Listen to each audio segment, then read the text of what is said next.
So there's the plenum box. The vent got redone. Plenum box is in there. Ducts connected.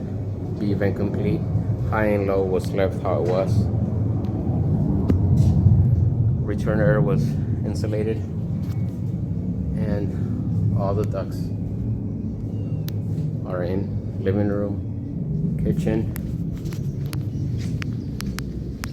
I want to say this is a den. There's a vent.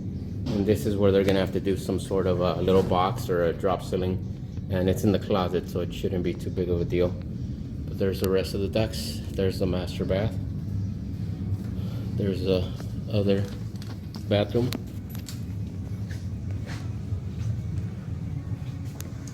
The laundry.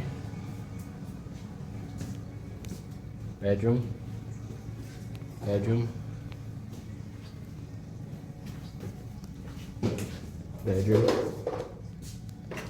master bedroom.